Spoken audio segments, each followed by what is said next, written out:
안녕하세요. 파산관제인 홍인표 변호사입니다. 오늘 이제 부인권 행사 중에 전득자에 대한 부인을 한번 살펴보도록 하겠습니다. 의의는 부인권은 전득자에 대해서도 행사할 수 있다. 법 403조에 규정되어 있습니다. 그 취지는 부인제도의 실효성을 확보하는 데 있습니다. 부인권은 파산재단에 속해야 할 재산이 채무자의 행위에 의해서 일탈된 경우에 그 재산을 취득한 자, 즉 수익자로부터 해당 재산을 파산재단에 회복시키는 것을 목적으로 합니다. 그런데 부인의 효과는 상대적이고 수익자에 대해서 부인권을 행사하더라도 그 파산재단과 수익자의 관계에서 법적 효과를 무효로 할 뿐 그 효과는 수익자로부터 다시 그 재산을 취득한 제3자, 전득자에겐 미치지 않습니다. 그러므로 전득자에 대해서도 부인권 행사를 허용할 필요가 있고 채무자회생법은 일정한 요건에서 전득자에 대해서도 부인권을 행사할 수 있도록 규정하고 있습니다. 전득자에 대한 부인은 부인이 대상이 되는 행위 수익자로부터 반환의 목적물인 재산을 취득한 자 또는 당해 재산의 권리를 취득한 자, 즉 전득자에 대해서 특별 요건 아래 인정되는 부인입니다. 구체적으로 여기서 말하는 전득자란 부인의 목적물인 재산의 소유권을 취득한 자에 한정하지 않고 당해 재산상의 어떠한 권리, 예를 들어 임차권이나 담보권이나 압류채권자 등을 취득한 자를 말하고 재전득자나 그의 전득자도 포함됩니다. 전득자에 대한 부인권 행사의 상대방 및 부인의 대상은 전득자입니다. 그렇지만 부인권 행사의 요건은 전득자의 전자인 수익자 내지 중간 전득자에 대하여 부인의 원인이 있다는 것과 그것에 대한 전득자의 인식이고 전득자 자신의 행위가 문제되는 것은 아닙니다. 또한 부인의 대상도 채무자, 수익자 사이의 행위이고 수익자, 전득자 상의의 행위가 아닙니다. 전득 행위가 부인의 대상이 아니라고 하는 근거의 하나는 이를 부인하여 무효로 하더라도 재산이 수익자에게 복귀할 뿐이고 파산재단에 이익을 주는 것이 아니라고 하는 점이 있습니다. 결국 수익자하고 채무자의 수익자의 행위를 부인하는 거지 수익자와 전득자의 행위를 부인하는 것은 아니라고 하는 것입니다. 전득자에 대한 부인의 요건. 전득자에 대한 부인은 채무자와 수익자 상의 행위에 대한 부인의 효과를 전득자에 대해서 주장하는 유형입니다. 그래서 채무자의 행위에 대해서는 사행위, 편파행위 부인 등의 성립요건이 구비되고 수익자 이후의 전득자에 대해서는 그 각각에 대해 채무자회생법 403조 제1항의 요건을 구비할 것을 요합니다. 전득자에 대한 부인은 아래 각호의 경우에 인정되고 있습니다. 제1호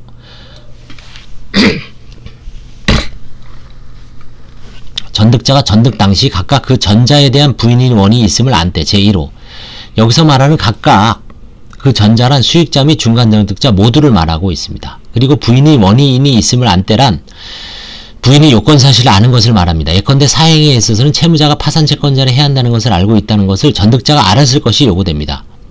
위기 시 사행위 부인의 경우에는 수익자가 지급정지 및 파산채권자를 해야 한다는 것을 알고 있었다는 것을 전득자가 알았을 것이 필요합니다. 제1호의 경우에 특별한 사정이 없는 한 이러한 전득자의 악에 대한 증명 책임은 전득자에 대한 부인권을 행사하는 파산관제인에게 있습니다. 대법원 판례 이해할 때.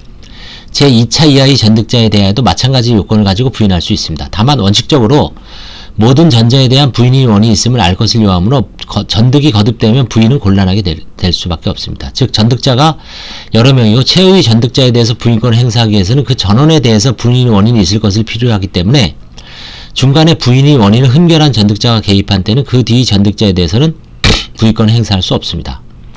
나항 전득자가 392조의 규정에 의한 특수관계인일 때, 다만 전득 당시 각각 그 전자에 대한 부인의 원인이 있음을 알지 못한 때는 그러지 아니하다. 전득자가 법인인 채무자의 내부자이거나 또는 개인인 채무자의 친족 또는 동거자 등 특수이해관계인일 때는 전득자가 재산을 전득했다는 사실만으로도 부인이 할 수 있습니다. 다만 전득자가 전득 당시 각각 그 전자에 대한 부인의 원인이 있음을 알지 못한다는 것을 입증하면 부인을 면합니다. 전득자가 특수관계인일 때는 부인의 원인의 지부지에 대해서 선의 입증 책임을 특수관계인에게 부담시킨 겁니다. 특수관계인은 아무래도 좀 가깝다는 특수한 사정이 있기 때문에 통모할 가능성도 높고 아는 걸로 추정하는 거죠. 채무자가 특수관계에 있는 자는 채무자와 밀접한 관계에 있고 사회성에 대해서 알고 있는 것이 통상적이기 때문이라고 설명하고 있습니다.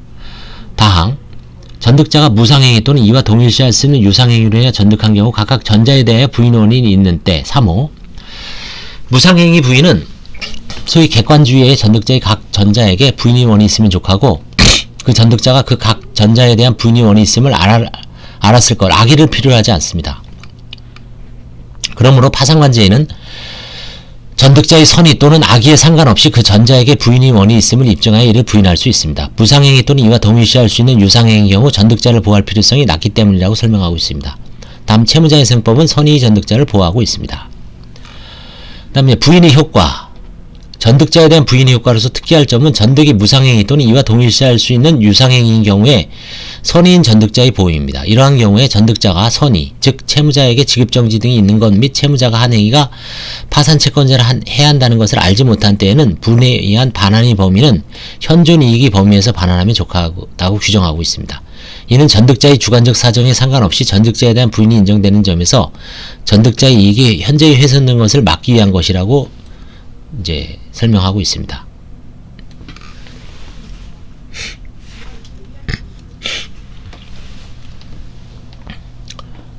자, 그 다음에 지급정지를 안 것을 이유로 하는 부인의 제한. 채무자회생법 404조는 파산 선고가 있은 날로부터 1년 전에 한 행위는 지급정지 사실을 안 것을 이유로 하여 부인할 수 없다고 규정하고 있습니다.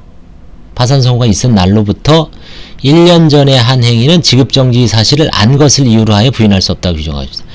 채무자회생법 지급정지를 요건하는 부인 유형을 여러 개 두고 있지만 본조는 이러한 부인 유형에 대해서 파산 선고일로부터 일정한 기간 내의 행위만을 부인할 수 있는 것으로 하고 있습니다. 파산 절차로부터 합리적 범위를 넘는 시기로까지 소급하여 지급정지를 요건하는 부인을 인정하는 것은 거래를 장기간에 걸쳐서 불안정한 상태, 즉 거래 안전을 도모한다고 합니다. 대법원도 본조를 지급정지로부터 1년 이상 경과한 후 파산 선고가 되었다면 그 지급정지와 파산 선고 사이 인과관계가 있다고 보기 어렵고 수익자의 지위를 장기간 불안정한 상태에 방치하는 것은 부당하다는 취지에서 둔 규정이라고 하고 있습니다. 지급정지로부터 1년 이상 파산 선고가 경과되었다면 그 파산 선고로부터 1년 전까지만 부인할 수 있고 그 이전 거는 안 된다는 얘기죠. 주목할 점은 회생 절차 등으로 인하여 법률상 파산 선고를 할 수 없는 기간을 위기 부인의 행사 기간에 사입하는 것은 형평의 원칙에 반하므로 지급정지 후에 회생 절차 등의 선행 도산 절차를 거쳐 파산 선고가 된 경우에는 특별한 사정이 없는 한 채무자회생법 404조의 위기 부인의 행사 기간에 회생 절차 등으로 인하여 소요된 기간은 산입되지 아니한다라는 이제 판례가 있습니다. 그래서 오늘은 이번 시간에는 전득자에 대한 부인과 그 부인권 행사의 그 제한 기간을 한번 알아봤습니다. 예. 다음 시간에는 부인권 행사의 주체라든가 뭐 행사 주체, 법적 성질 이런 걸 한번 같이 알아보겠습니다. 감사합니다.